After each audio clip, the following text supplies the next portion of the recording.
What if I told you that one of humanity's oldest traditions solved the biggest dilemma of modern life 3,000 years ago? We're constantly told to choose. Should I focus on making money or finding meaning? Should I pursue pleasure or be responsible? Career or spirituality? Success or happiness? But what if you didn't have to choose at all? What if there was a framework that said, actually you need all of these to live a truly fulfilling life? Welcome back to Unpacking Hinduism. Today we're diving into one of the most practical and revolutionary concepts in Hindu philosophy, the Purusharthas, the 4 goals of human life. And trust me, by the end of this video, you'll understand why Silicon Valley executives, ancient kings and spiritual seekers all use the same blueprint for a meaningful existence. In Hinduism, the purpose of life isn't just to be good, and it's not just to be free. It's to live fully, with integrity, with joy, with security, and with wisdom. But how? Unlike many traditions that force a choice, should I focus on money or spirituality, pleasure or duty? Hinduism offers a revolutionary idea. You don't have to choose. This is the framework of the Purusharthas, the 4 goals of human life. Dharma, which means right action. Artha, material prosperity. Kama, pleasure and desire. And Moksha, liberation from rebirth. But here's the twist. Hinduism doesn't place these in competition. It doesn't say, pick one. It says, balance all 4. Because without pleasure, life feels empty. Without wealth, it feels unstable. Without dharma, it turns selfish. And without moksha, it becomes endless. Think about the most fulfilled people you know. I bet they have some version of all 4. They do meaningful work, they're financially stable, they enjoy life's pleasures, and they have a sense of something bigger than themselves. The ancient Hindus figured this out millennia ago. Today, we'll unpack each goal, explore their deeper meanings, and see how they work together in real life. Let me tell you a story that shows exactly what happens when you ignore this balance. Picture this. There's a successful businessman who built a multi-million-dollar empire. He had all the wealth anyone could want, but he earned it by exploiting workers and cutting corners. He had Artha without Dharma. His business eventually collapsed in scandal. His family left him, and he died alone. Sound familiar? We see this story play out in boardrooms around the world every day. Now contrast that with another story. A spiritual seeker who meditated for hours daily and was genuinely devoted to finding truth. But he refused to work, couldn't pay rent, and became a burden on everyone around him. He had moksha without Artha. His spiritual practice became self-indulgent because it ignored the practical needs of life. This is why the 4 goals must work together. Let's dive deep into each one. First, Dharma, doing what is right. Dharma means more than morality. It means living in alignment with your nature and your role in the universe. It can shift based on your stage of life, your responsibilities, and even your personal strengths. The Bhagavad Gita is the clearest text on this. Imagine being Arjuna, a warrior who doesn't want to fight his own family in the Kurukshetra war.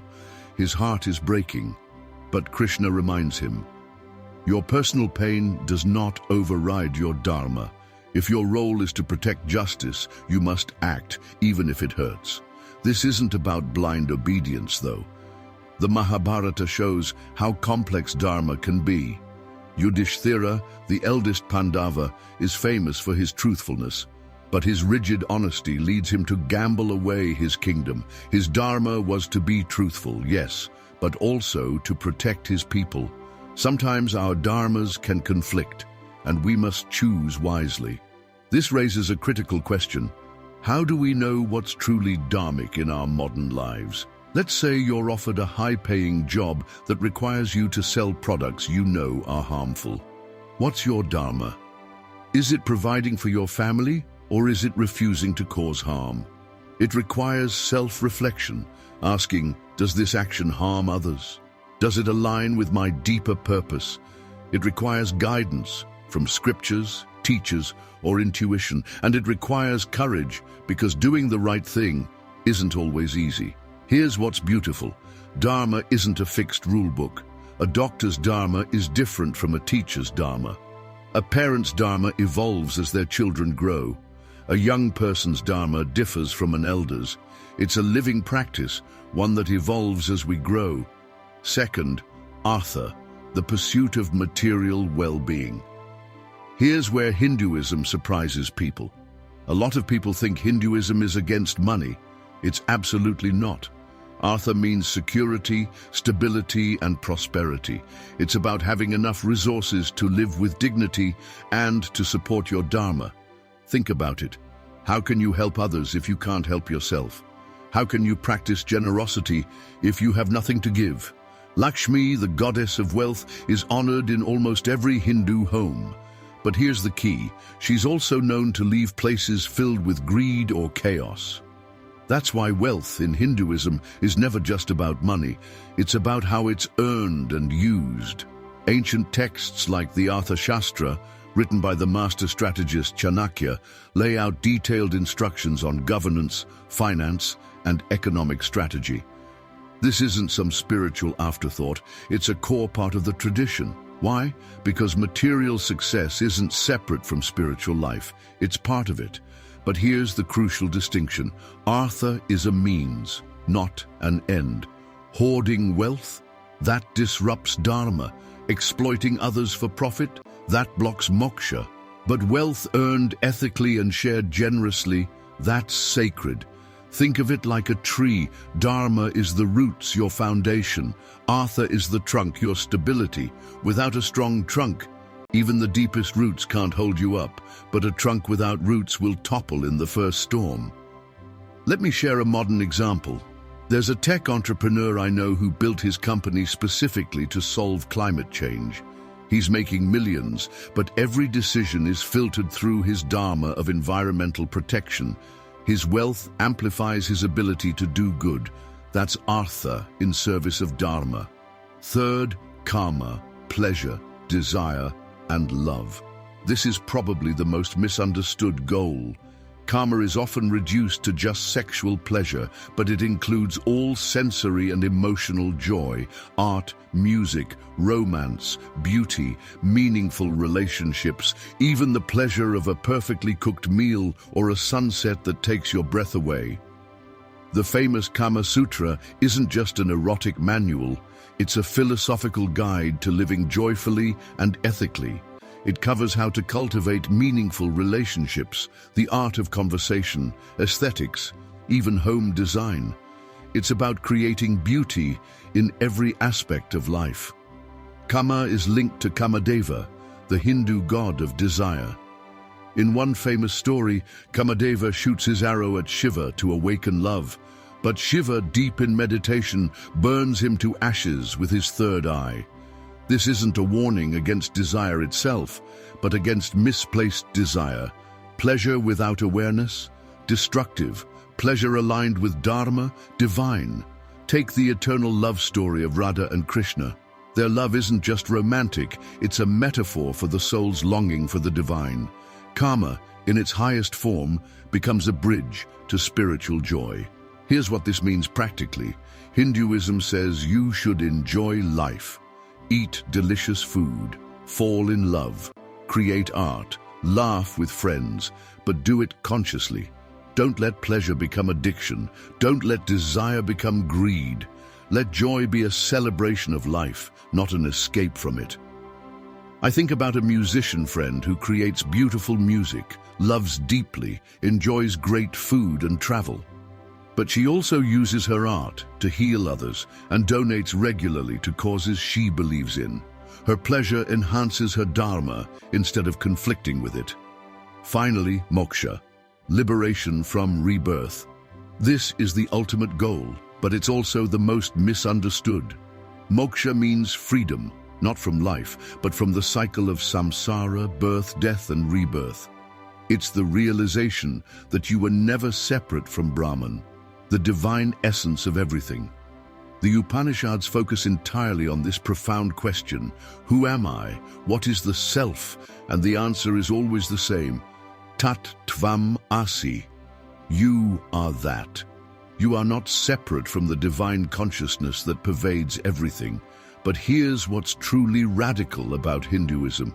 You don't have to renounce the world to attain moksha. You can pursue wealth, you can enjoy love, you can fulfill your duties, as long as you remember, these are steps on the path, not the destination itself. This is completely different from traditions that say you must choose between worldly life and spiritual life. Hinduism says, live fully in the world, but hold it lightly. Engage completely, but don't be attached to outcomes. Think of it like being an actor in a play. You perform your role with complete dedication and skill, but you never forget it's a play. When the curtain falls, you don't cling to the character. That's moksha, full engagement without attachment. Now, here's how it all comes together. The four goals aren't a hierarchy where moksha is better than the others. They're a cycle, each supporting the others. Dharma keeps Artha and Kama ethical. Artha supports your Dharma by giving you resources to act. Kama keeps you connected to joy and prevents spiritual bypassing. Moksha gives you the wisdom to hold everything lightly. Different life stages naturally emphasize different goals. Youth often focuses on Kama and Artha, exploring desires, building stability, figuring out what you enjoy and what you're good at. Adulthood emphasizes Dharma, taking on responsibility, raising families, contributing to society. Later life naturally turns toward moksha, reflection, wisdom, preparing for what comes next. But here's the key. All four exist at all times. Even a teenager should consider Dharma. Even an elder should enjoy Kama. The emphasis shifts, but the balance remains. Let me give you a personal example of how this looks in real life. I know a woman who's a surgeon. Her Dharma is healing people. Her Artha comes from her medical practice, which gives her the resources to volunteer in underserved communities. Her Kama includes her love for classical music, which she practices to stay centered, and her deep love for her family. Her moksha practice involves daily meditation and studying sacred texts, which helps her approach each surgery with presence and compassion rather than ego. See how they all work together? Her spiritual practice makes her a better doctor. Her medical skills serve her Dharma. Her financial stability supports her family and her ability to serve others. Her love of music keeps her heart open. None of these goals conflict. They amplify each other. This is why Hinduism feels so alive and practical. It doesn't say, choose spirituality or life. It says, live well, love well, earn well, and then let it all go when the time comes. So here's my challenge for you. Which of these four goals do you feel most connected to right now? And which one are you avoiding? Are you someone who's great at Dharma but struggles with creating financial stability? Are you successful in Artha but have forgotten how to enjoy life's pleasures? Are you pursuing moksha but neglecting your responsibilities in the world? The beauty of this framework is that it gives you permission to be human, to want security, to enjoy pleasure, to serve others, and to seek meaning, all at the same time. You don't have to compartmentalize your life into spiritual and worldly sections. It can all be sacred when approached with the right understanding. In our next episode, we'll explore how karma shapes these four paths and how your actions in one area affect all the others.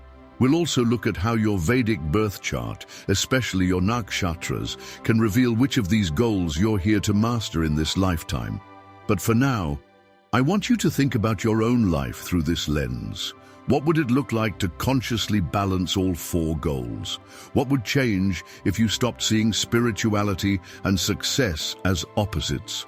Let me know in the comments which goal resonates most with you right now and which one you want to develop more. And if this framework is helpful, hit that like button and subscribe for more content that makes ancient wisdom practical for modern life. Remember, The goal isn't perfection in all four areas simultaneously. The goal is conscious integration, understanding how they work together to create a life that's both meaningful and joyful, both grounded and transcendent. Until next time, live your Dharma, build your Artha, enjoy your Kama, and keep your eye on Moksha. This is the ancient path to a truly fulfilled life. And follow Unpacking Hinduism for more content like this.